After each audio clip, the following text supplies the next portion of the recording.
بسم اللہ الرحمن الرحیم۔ خواتین کے گھروں میں اعتکاف سے متعلق مسائل میں انشاءاللہ آج مختصر الفاظ میں بیان کروں گا، کیونکہ رمضان 1441 ہجری اور مئی 2020 کا اعتکاف شروع ہونے والا ہے،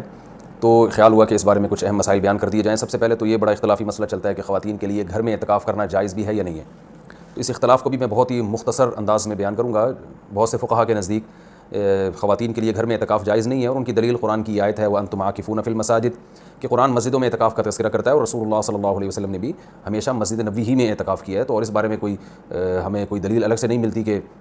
عورت جو ہے وہ گھر میں اعتکاف کرے گی اور مسجد میں اعتکاف اس کے لیے جائز نہیں ہے، ایسی کوئی دلیل نہیں ملتی۔ تو اس بیس پہ بہت سے فقہا اس طرف گئے ہیں کہ عورت کے لیے گھر میں اعتکاف کرنا جائز نہیں ہے، اور یہ بھی ایک مضبوط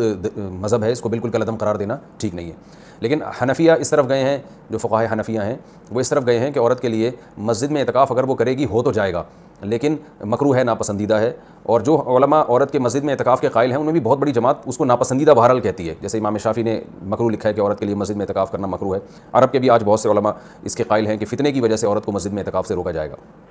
لیکن گھر میں اعتکاف جائز بھی ہے یا نہیں ہے، تو بہت سے فقہاء اس طرف گئے ہیں کہ عورت گھر میں اعتکاف نہیں کر سکتی، لیکن حنفیہ، علماء حنفیہ، امام ابو حنیفہ اور ان کے شاگرد اور آج تک فقہاء حنفیہ کی یہی رائے ہے کہ عورت گھر میں اعتکاف کر سکتی ہے، اور اس میں اختلاف فقہاء میں اس وجہ سے ہوا کہ دلائل میں اختلاف ہے۔ رسول اللہ صلی اللہ علیہ وسلم نے امہات المومنین کو حکم دیا تھا کہ مسجد میں جب انہوں نے نبی صلی اللہ علیہ وسلم کے ساتھ اعتکاف کے خیمے لگائے تو آپ نے ان خیموں کو اکھاڑنے کا حکم دیا۔ اس کے بعد حدیث میں آتا ہے کہ نبی صلی اللہ علیہ وسلم کی دنیا سے جانے کے بعد امہات المومنین ہر سال اعتکاف کیا کرتی تھیں۔ اب اس میں یہ تشریح نہیں ملتی کہ مسجد میں کرتی تھیں یا گھر میں کرتی تھیں، تو جو حضرات کہتے ہیں کہ مسجد میں اعتکاف کرے گی عورت، گھر میں اعتکاف جائز ہی نہیں ہے، وہ کہتے ہیں کہ مسجد میں کرتی تھیں، اور دلیل وہی دیتے ہیں کہ بھئی اعتکاف کا محل تو قرآن سے پتہ چلتا ہے مسجد ہے۔ اور جو علماء جیسے حنفی فقہا وہ اس طرف گئے ہیں کہ نہیں وہ گھر میں کرتی تھیں، ان کی دلیل یہ ہے کہ نبی صلی اللہ علیہ وسلم نے جب مسجد میں ان کے خیمے اکھاڑ دیے تو اس بات پھر یہ بعید ہے کہ وہ مسجد میں اعتکاف کرتی ہوں، کیونکہ مسجد میں بیٹھنے کو نبی نے ناپسند کیا تھا۔ تو میرا مقصد صرف بتانے کا مقصد یہ ہے کہ کیونکہ اختلاف اور فرقواریت کا دور ہے نا، تو کوئی بھی کسی دوسرے کی دلیل کو نہ سننے کے لیے تیار نہ ماننے کے لیے تیار، تو اس بارے میں دونوں طرف مضبوط دلائل ہیں۔ امام شافعی، امام احمد بن حنبل اور امام مالک اس طرف گئے ہیں کہ عورت کے لیے گھر میں اعتکاف جائز نہیں ہے، اور مسجد میں اعتکاف کرنا ہے یا نہیں کرنا تو اس پر تو سب کا اتفاق ہے کہ ہو جائے گا، لیکن مکروہ ہے، ناپسندیدہ ہے، زیادہ تر علماء کی یہی رائے ہے۔ اور گھر میں اعتکاف ہوگا یا نہیں ہوگا تو تینوں ائمہ کی رائے ہے کہ گھر میں اعتکاف عورت کے لیے جائز نہیں ہے، لیکن امام حنیفہ کی رائے ہے کہ جائز ہے۔ تو اختلافی مسئلہ ہے فقہا میں، اور جب مجتہدین میں کسی مسئلے میں اختلاف ہو جائے اور نصوص سے ہمیں کسی ایک طرف یقینی دلائل نہ مل رہے ہوں تو اس میں اعتدال کا راستہ ہی اختیار کرنا چاہیے۔ آپ کسی بھی رائے کو فالو کریں، مگر دوسرے کو یہ نہ کہیں کہ یہ قرآن و سنت سے بالکل 100% متصادم ہے، یہ نہیں کہا جا سکتا۔ عبداللہ بن عباس رضی اللہ تعالیٰ عنہ سے مروی ہے کہ آپ نے مسجد میں اعتکاف کو بدعت قرار دیا، تو اس میں بھی جو علماء کہتے ہیں کہ عبداللہ بن عباس سے مروی ہے کہ آپ نے گھر میں اعتکاف کو بدعت قرار دیا ہے، تو اس میں بھی یہ واضح نہیں ہے کہ عورت کے لیے بھی گھر میں اعتکاف کو بدعت قرار دیا، کیونکہ وجہ اس کی یہ تھی کہ بعض تابعین عورت کے لیے گھر میں اعتکاف کو جائز سمجھتے تھے۔ تو عین ممکن ہے کہ عبداللہ بن عباس کا مقصد ان لوگوں پہ رد کرنا ہو کہ جن لوگوں نے مردوں کے لیے گھر میں اعتکاف کو جائز کر دیا، ان کے عمل کو بدعت قرار دے رہے ہو۔ بہرحال مختصر میں جو خلاصہ میری بحث کا یہی ہے کہ دونوں طرف دلائل ہیں، اور دونوں طرف کسی بھی رائے کو آپ ایسے نہیں کہہ سکتے کہ بس یہی عین قرآن و سنت ہے اور باقی سراسر گمراہی ہے۔ کسی بھی کی بھی کوئی رائے ہو، کسی کی وہ اپنی رائے کو بیان کر سکتا ہے۔ تو ہمارے ہاں بر صغیر میں چونکہ فقہ حنفی کو فالو کیا جاتا ہے، تو اس لیے خواتین مسجدوں میں گھر میں بہت بڑی تعداد میں اعتکاف کرتی ہیں، تو اس لیے میں نے سوچا کہ میں گھر میں جو خواتین اعتکاف کریں گی ان کے مسائل میں بیان کر دوں، کیونکہ بہت زیادہ اس بارے میں سوالات پوچھے جاتے ہیں۔ جو خواتین گھر میں اعتکاف کریں گی وہ گھر میں ایک مخصوص کمرے کو، جس میں عام طور پہ وہ نماز پڑھتی ہیں، وہ خاص کر دیں، کیونکہ بہت سی خواتین یہ پوچھتی ہیں کہ ہم پورا گھر ہی اگر فرض کر لیں اعتکاف میں، تو میں ان سے کہتا ہوں پھر پورا محلہ ہی فرض کر لیں، تو اس میں کیا جا رہا ہے؟ تو ایسا نہیں ہوتا کہ پورا گھر یا پورا محلہ، اعتکاف کا ایک خاص مقصد ہوا کرتا ہے، وہ مقصد پورا گھر کو متعین کرنے سے حاصل نہیں ہوگا، تو ایک مخصوص کمرہ اپنے لیے متعین کر لیں، اور وہ کمرہ جس میں عام طور پہ وہ نماز پڑھتی ہیں۔ پھر اعتکاف کے مسائل وہی ہیں کہ اعتکاف کی حالت میں بلا ضرورت شدیدہ اس جگہ سے باہر نہیں جا سکتی،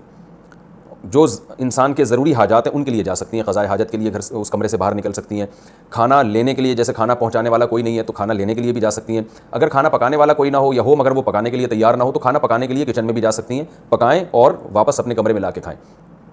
اس کمرے میں جو شادی شدہ خواتین ہیں وہ شوہر بھی آ سکتا ہے اس کمرے میں، لیکن وہ خود باہر نہیں جا سکتی، لیکن میاں بیوی کے جو ازدواجی تعلقات ہوتے ہیں وہ اعتکاف کے دوران بالکل ناجائز ہیں، ان سے اعتکاف ٹوٹ جائے گا۔ تو اور بھی کوئی محرم رشتہ دار وہ اس کمرے میں ان سے آ کے ملاقات کر سکتے ہیں، بات چیت کر سکتے ہیں، لیکن وہ بلا ضرورت شدیدہ اس کمرے سے باہر نہیں جا سکتی، کمرے میں رہنا پڑے گا ان کو، اور اس میں وہ بات چیت بھی کر سکتی ہیں، اپنا کوئی دنیا کا کام بھی کر سکتی ہیں، کوئی سلائی کڑھائی بھی کر سکتی ہیں، اور اصل میں اعتکاف نام ہوتا ہے اپنے آپ کو باؤنڈ کر لینے کا، تو اللہ کے لیے آپ نے اپنے آپ کو باؤنڈ کر لیا ہے۔ اصل حکم تو یہی ہے کہ مسجدوں میں باؤنڈ کیا جائے، لیکن میں نے بتایا کہ اختلافی مسئلہ ہے، اس میں بعض فقہاء اس کے قائل ہیں کہ مسجدوں میں جانا چونکہ فتنے کا سبب ہے، اب عورت کو اگر اعتکاف کی اجازت نہ دی جائے تو وہ ہمیشہ کے لیے اعتکاف سے محروم ہو جائے گی، تو اس لیے انہوں نے یہ گنجائش دی ہے کہ وہ گھر میں اعتکاف کر سکتی ہے۔ تو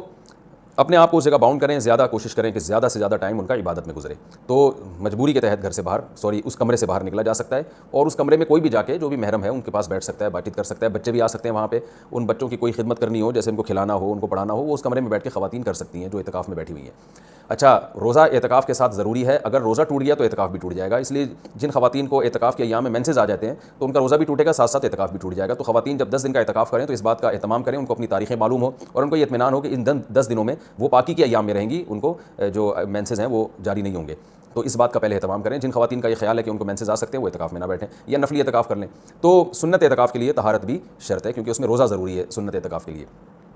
اور خوشبو کا استعمال کر سکتی ہیں اس دوران, اور جو ہے وہ